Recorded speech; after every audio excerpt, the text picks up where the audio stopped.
ሀራምቤ ሬዲዮ 98.7 ከነሙሉ ክብሩ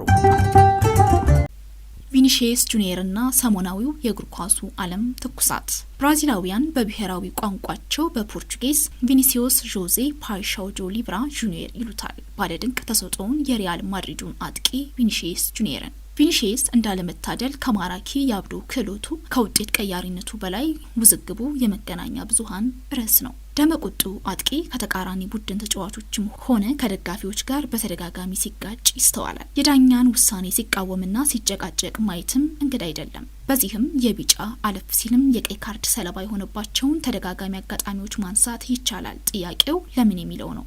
ከሳምንት በፊት በአውሮፓ ሻምፒዮንስ ሊግ የፖርቹጋሉ ቤኔፊካ የስፔኑን ኃያል ቡድን ሪያል ማድሪድን ባስተናገደበት የደርሶ መልስ ጥሎ ማለፍ መርሃ ግብር የተከሰተው አጋጣሚ አሁን ድረስ መነጋገሪያ ሆኗል። ጉዳዩ የፖለቲካና የሰብአዊ የእኩልነትና የማንነት ጥያቄዎችን አስነስቶ እሰጥ አገባ ተቀስቅሷል። በአርጀንቲናዊው የቤኔፊካ አማካይ ጂያሉ ካፕሪስቲያኒ የዘረኝነት ጥቃት ተፈጽሞብኛል ያለው ቪኒሺየስ በወቅቱ ሜዳ ለቆ በመውጣቱ ጨዋታው 10 ደቂቃ ተቋርጦ ነበር።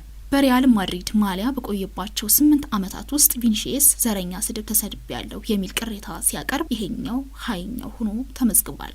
ከሳምንት በፊት በሊዝበን ስቱዲዮ ዳሉስ በተካሄደው የሻምፒዮንስ ሊግ የጥሎ ማለፍ የመጀመሪያው ዙር ውድድር ላይ ቪኒሺየስ በድንቅ የኳስ ፍሰትና በግል ጥረቱ ማራኪ ጎል ያስቆጥራል። ወደ ኮርነር መውጫው በመሄድም የብራዚሎችን ሳምባ በመሰለ ዳንስ ደስታውን በጭፈራ ይገልጻል። ከዚህ በኋላ ግን ሜዳው በትርምስ ተሞላ። ቪኒሺየስ በማሊያው አፍንጫውን ከሸፈነው የቤኔፊካው ፕሪስቲያኒ ጋር ተናነቀ። ነገሮች ካፍታ ቆይታ በኋላ ግልጽ ሆኑ።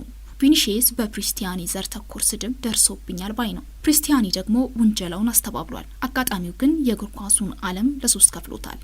አዎ ቪኒሺየስ ተሰድቧል የሚሉት ወገኖች በአንደኛው ጽንፍ ቆመዋል። ፕሪስቲያኒ አፉን በማሊያው የሸፈነው ዘረኛ ስድብ ስለተሳደበ ነው ከሚሉት ሩቅ ታዛቢዎች ዝንጀሮ ሲለው ሰምተናል እስከሚሉት የሜዳ ውስጥ አጋሮች ይህን ያስተጋባሉ። የለም ዘረኛ ስድብ አልተሳደበም የሚሉት የፕሪስቲያኒ ደጋፊዎች ደግሞ በዘረኝነት ሽፋን ቪኒሺየስ የግል ነውጠኛ ባህሪውን ለማስተጋባት የሚሄድበት የተለመደ ድርጊት ነው እስከማለት ይደርሳሉ። በዚህ ትርምስና ጩኸት መሀል እንኳን በርቀት ያሉት እነ ኪሊያን ምባፔ በቅርቡ የቆመው ራሱ ቪኒሺየስ ስድቡን የመስማት እድል የለውም ሲሉም ያክላሉ።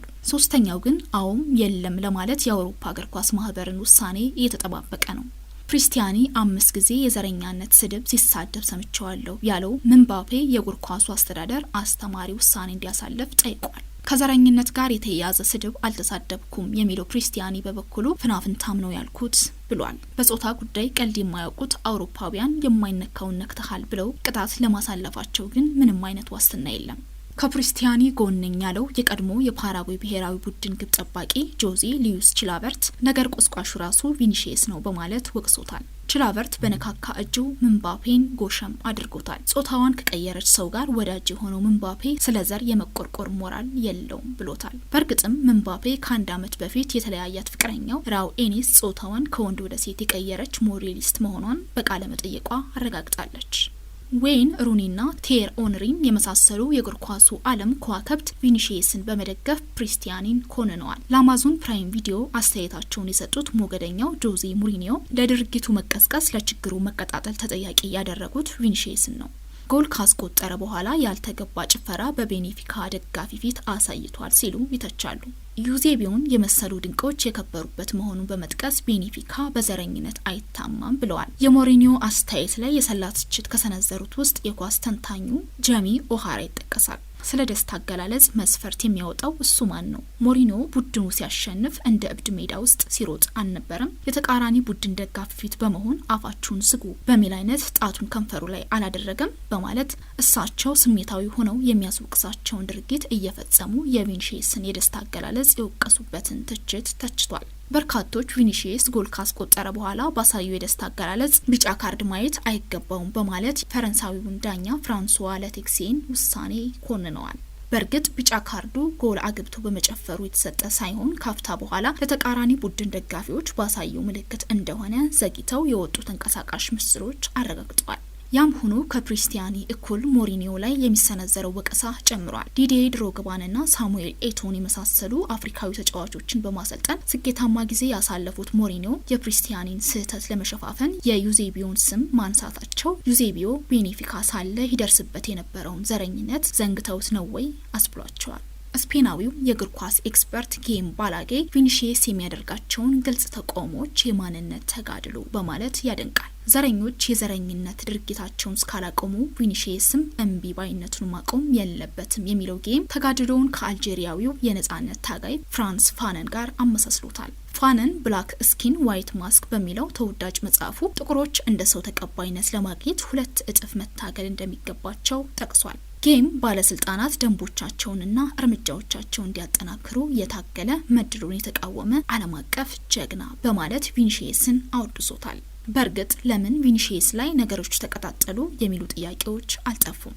ከብራዚል ሮናልዲኒዮ ጋውቾና ሮናልዶ ሊዩስ ናዛሪዮ ዲልማ፣ ከሪያል ማድሪድ ኦሪሊየን ሹዋሚኒ እና አንቶኒ ሮድገር፣ ከአፍሪካ ሳሙኤል ኤቶና ዲዲዬ ድሮግባ፣ ከአውሮፓ ቡካዮ ሳካና ቴር ኦንሪን የመሳሰሉ ተጫዋቾች በዓለም መድረክ ሲገኑ በቪኒሺየስ ልክ በዘረኛ ስድብ አልተጠቁም። ታዲያ ቪኒሺየስ ላይ ምን ተገኘ?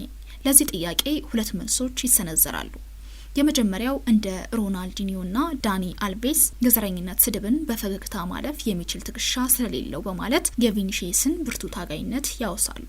በተቃራኒው ከሌላው ተጫዋች በተለየ የሚያሳየው ያልተገራ ዲሲፕሊን ሰዎች የቆዳ ቀለሙ ላይ እንዲያነጣጥሩ ምክንያት ሆኗቸዋል ይላሉ። ይህ አባባል ግን ቪኒሺየስ ያልተገባ ባህሪ ስላሳየ የቆዳ ቀለሙ የተጠቀሰ መሰደብ አለበት ወይ የሚል ሌላ ጥያቄ ያስከትላል። ይሄው የዘረኝነት ጥቃት ወደ ፖርቹጋል እስኪሻገር ቪኒሺየስ ስፔን ውስጥ ያልተሰደደበት ስቴዲየም የለም። ሲፈልጉ ማሊያውንና ስሙ የሰፈረበትን የማሊያ ቁጥር አሻንጉሊት አልብሰው ድልድይ ላይ ያንጠለጥሉታል። ሲያሻቸው በግልጽ ዝንጀሮ ይሉታል። መሰደቡን ጠቅሶ ለድብደባ ሲጋበዝ ፖሊስ ቪኒሺየስን ገለል አድርጎ ተሳዳቢውን ግን ለይቼ ማግኘት አልቻልኩም በማለት ያልፋል። የማይሮካ ደጋፊዎች የዝንጀሮ ድምጽ በማሰማት ኳስ ከምትጫወት ሂድና ሙዝልቀም እስከ ማለት ደርሰዋል። ባለስልጣናት የድርጊቱን ነውረኝነት ቢያምኑም ከወንጀል አንጻር ክስ ለመመስረት የሚያስችል መሰረታዊ ነገር የለውም በማለት አድበስብሰው አልፈውታል። የስፔን እግር ኳስ ወኪሎች ማህበር ፕሬዚዳንት ፔድሮ ብራቮ በአንድ ወቅት ቪኒሺየስ እንደ ዝንጀሮ መሆኑን ያቁም፣ የሚቃወሙትንም ያክብር የሚል መልእክት በግልጽ በስፔን እግር ኳስ ቴሌቪዥን ፕሮግራም ኤል ቺሪኒክቶ ላይ አስተላልፎ ነበር። ፕሬዚዳንቱ ተቃውሞ ሲያየልበት ግን በኤክስ ገጹ ዝንጀሮ የሚለውን ቃል የተጠቀምኩት ማሾፍ የሚለውን ሀሳብ እንዲገልጽልኝ ነበር፣ ተሳስቻለሁ በማለት ይቅርታ ጠይቋል። ምንም አይነት እርምጃ ግን አልተወሰደበትም። የቪኒሺየስ ተጋድሎ ፍሬያማ ከተባለ ሰኔ 2024 ላይ 3 የቫሌንሲያ ደጋፊዎችን በዘረኝነት ጥቃት ፍርድ ቤት ገትሮ የ8 ወራት እስራትና የ2 ዓመት የስቴዲየም እገዳ እንዲጣልባቸው ያደረገበት አጋጣሚ ነው። ይህ በስፔን እግር ኳስ ታሪክ የመጀመሪያው የፍርድ ውሳኔ ተብሎ ተጽፏል። ከውሳኔውም በኋላ ቪኒሺየስ ብዙ ሰዎች ችላ ብዬ እንዳልፈው ነገሩኝ፣ አልተስማማሁም። አንዳንዶች ደግሞ ከንቱ መሆኔን በመጥቀስ እግር ኳሴን ብቻ እንድጫወት መከሩኝ፣ አልተቀበልኳቸውም። ሁሌም እንደምለው እኔ የዘረኝነት ሰለባ አይደለሁም፣ ዘረኞችን ቀጥቃጭ እንጂ። ይህ በስፔን ታሪክ የመጀመሪያው የወንጀል ውሳኔ ለኔ ብቻ አይደለም፣ ድሉ ለመላው ጥቁር ሕዝብ ነው ብሏል። ስፔንን አልፎ ፖርቹጋል የተገለጠው የዘረኝነት ውዝግብ ትኩሳቱ አልበረደም። የአውሮፓ እግር ኳስ ማህበር ጉዳዩን ጉዳይ አድርጎ ይዞታል። ብዙሃኑ ምን ይወስን ይሆን በሚለው ላይ የራሳቸውን መላምት ይሰነዝራሉ። የውዝግቡ ማዕከል የሆኑት ቤኔፊካና ጂያሎ ካፒስቲያኒም ዝም አላሉም። ሆን ተብሎ የሐሰት ዘመቻ ተቀስቅሷል በሚል ዙሩን አክርረውታል። ፕሪስቲያኒ ከክሱ ነጻ ከሆነ በሐሰት ወንጅሎኛል ባለው ቪኒሺየስና የሐሰት ምስክር ሆኗል ሲል በወቀሰው ምንባፔ ላይ ክስ እንደሚመሰረት ዝቷል። አንዳንዶች ሪያል ማድሪድ ከቅርብ ዓመታት ወዲህ አንድም በእግር ኳስ ሜዳ የደረሰበትን የውጤት ማሽቆልቆል፣ ሌላም በአውሮፓ እግር ኳስ ማህበር የነበረውን ተጽዕኖ ፈጣሪነት ለመመለስ ስሜት ቀስቃሽ አጀንዳ ይዞ እንዲወጣ አድርጎታል ይላሉ። እነዚህ አካላት ሪያል ማድሪድን ሻምፒዮንስ ሊጉን በተደጋጋሚ ሲያነሳ ግልጽ የዳኞች ድጋፍ ተደርጎለታል። ከውጤት ለውጥ አልፎ የባሎንዶር አሸናፊ ከክለቡ እንዲመረጥ ተጽዕኖ አድርጓል በማለት ማሳያ ይዘረዝራሉ።